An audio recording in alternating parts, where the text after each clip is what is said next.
रतन टाटा एक समाजसेवी, animal lover, अपने पीछे कई नैतिक मूल्यों को छोड़ गए हैं, करोड़ों दिलों में बसते हैं। रतन नवल टाटा उन्हीं करोड़ों प्रशंसकों में रतन जी के चहेते सबसे करीबी शांतनु नायडू, जिन्हें टाटा जी अपने बेटे की तरह प्यार करते थे। शांतनु रतन टाटा का पूरा ख्याल रखते थे और रतन टाटा जी के साथ शांतनु की ट्विनिंग उनके प्रशंसकों को बेहद पसंद थी।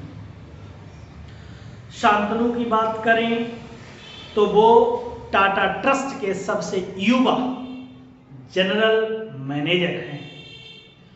नायडू की पहचान उस समय बनी जब उन्होंने समाज सेवा का कार्य शुरू किया, जब उन्होंने सड़कों पर भटक रहे कुत्तों के रखरखाव के लिए रिफ्लेक्टिव कॉलर डिजाइन किया।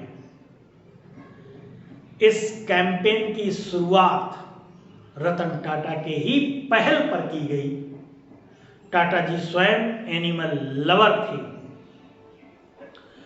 कुत्तों से बेहद प्रेम था। जैसा कि आपने देखा अंतिम संस्कार में रतन जी टाटा के 2 कुत्ते वो उनके शव यात्रा में शामिल हुए और वहां से हिले तक नहीं।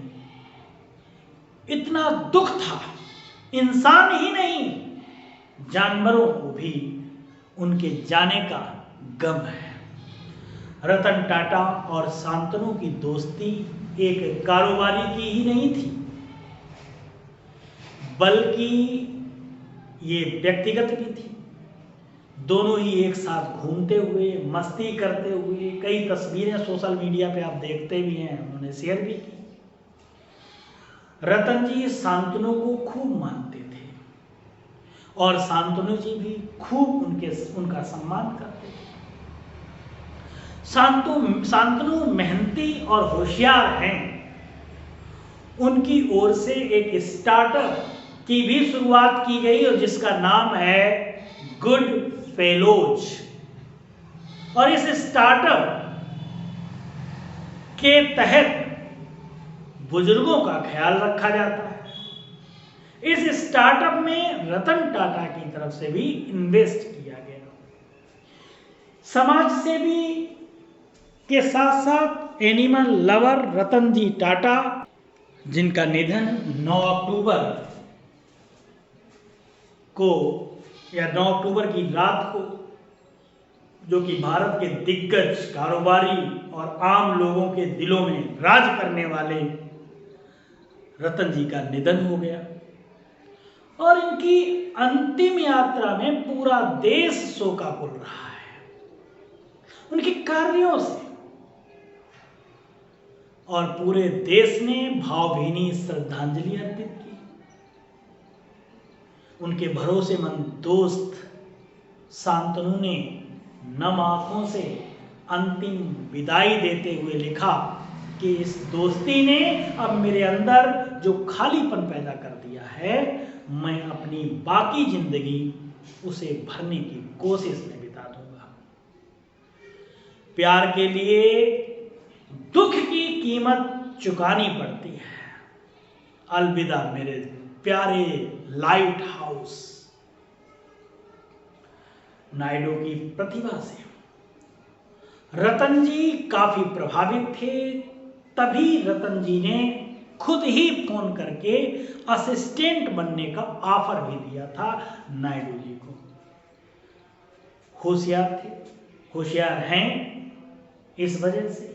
और इसके बाद वह 2022 में रतन टाटा के ऑफिस में जीएम बने, जीएम पद पर आसीन है। 1993 में जन्मे शांतनु जी रतन टाटा को स्टार्टअप्स में निवेश के लिए भी सलाह देते थे।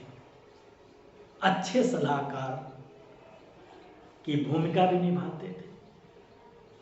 शांतनु जी टाटा जी से मुलाकात और फिर दोस्ती की वजह थी पशु। वह जानवर के प्रेम के कारण हुई थी।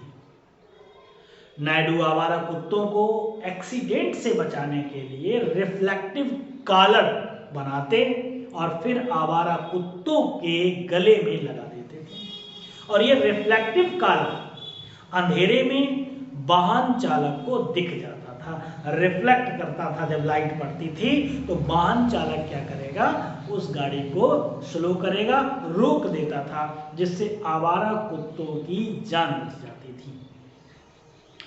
तो इस वजह से रतन जी कहीं ना कहीं शांतनु जी से प्रभावित थे। शांतनु जी इस समय नौकरी के अलावा गुड फेलोज स्टार्टअप के मालिक भी हैं, और ये कंपनी सीनियर सिटीजन को कॉम्प्रहेंसिव सपोर्ट प्रोवाइड कराती है। ऐसा कहा जाता है कि इस कंपनी का वैल्यू इस समय अगर देखा जाए करीब 5 करोड़ रुपए है, 5 करोड़। वे एक प्रसिद्ध भारतीय businessman, engineer, junior assistant, DGM, social media influencer, लेखक और इंटरप्रेन्योर भी हैं। पशु प्रेम और समाज सेवा का भाव मन में रखने वाले शांतनु ने मोटोपाज नाम की एक संस्था बनाई। मोटोपाज, जो सड़कों पर घूमने वाले आवारा कुत्तों की मदद करती है। शांतनु नायडू के नेतृत्व में मोटोपाज आज 17 से अधिक शहरों में विस्तार कर चुकी है। इस तरीके से जो भी पशु हैं, जो भी जानवर हैं, उनके सुरक्षा हेतु शांतनु जी कार्य कर रहे हैं। और इसीलिए यही कारण था कि रतन जी और शांतनु जी की दोस्ती का मुख्य कारण अगर था तो वो ये कारण था, पशु प्रेम। क्योंकि टाटा जी को भी लोगों से प्यार था, पशुओं से प्यार था, और यही कारण है आज भावभीनी श्रद्धांजलि पशुओं ने और लोगों ने उनको दी। भगवान उनकी आत्मा को शांति दे। ऐसे ही हर व्यक्ति को कार्य करने चाहिए। Thanks for watching.